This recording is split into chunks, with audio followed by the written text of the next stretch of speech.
The silence that followed was unlike anything the boy had ever experienced.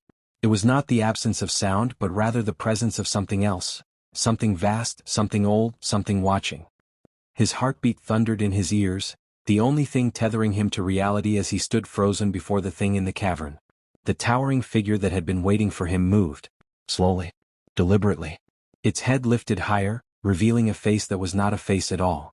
A hollow void stretched where eyes should be, deeper than the cave itself, deeper than the night sky. A place without light, without time, without escape. The boy's legs locked beneath him. The whispers at his back had stopped. The shadowed figures still stood at the threshold, bowing in eerie reverence, as though the creature before him was not just something to be feared, but something to be worshipped. Then, a voice. Not a whisper. Not a growl. Something deeper. Something older than the stone beneath his feet. You have come back. The words did not echo in the cavern. They did not need to. They burrowed directly into his mind, unshakable, undeniable. The boy's breath caught. He wanted to scream. To deny it. He had never been here before. Had he? Come closer. His feet moved. He had not meant to take a step. He had not chosen to. His body obeyed. The cavern pulsed with an unseen force, the darkness at the creature's center growing, stretching, pulling. The boy clenched his jaw, fighting the invisible grip dragging him forward. Every part of his soul screamed that if he stepped any closer, if he looked too long, he would never leave this place. He would never be himself again. Then, a sound. A deep, guttural roar. The lion. It burst through the threshold, leaping past the shadows, past the kneeling figures, past the darkness itself. The beast lunged between the boy and the thing that called him, its golden fur stained with blood but its eyes burning with something stronger, something ancient. The cavern shook. The shadows hissed, recoiling. The towering entity did not move, but the air around it shuddered. The lion bared its fangs, standing firm, its massive frame positioned between the boy and the abyss. Its muscles tensed, ready to strike, but the thing before them did not flinch. Instead, it laughed.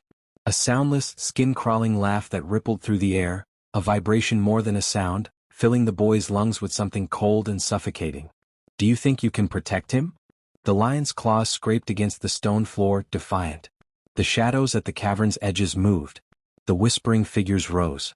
They were no longer bowing. They were coming. The boy clutched the lion's mane, his mind spinning, his body trembling with exhaustion and fear. The lion turned its head slightly, just enough to meet the boy's gaze. And for the first time the boy saw it. The lion's eyes, deep, golden, filled with something that had been hidden all this time. Recognition. Not of the boy. Not of this moment. But of something before. Something older. You have always been mine, the deep voice in the darkness whispered. The boy remembered. The flashes came too fast, too sharp. A different place. A different time.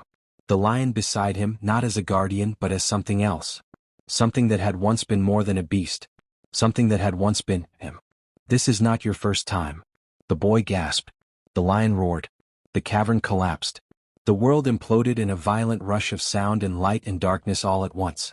The boy was falling into the abyss, falling into memories that were not his but had always been his. The echoes of the lion's roar rang in his ears as something tore him apart and put him back together all at once. And then, he woke up. The sun burned his eyes. He was lying in the middle of the road, dust swirling in the morning air, his body aching as if he had been running for days. The forest was gone.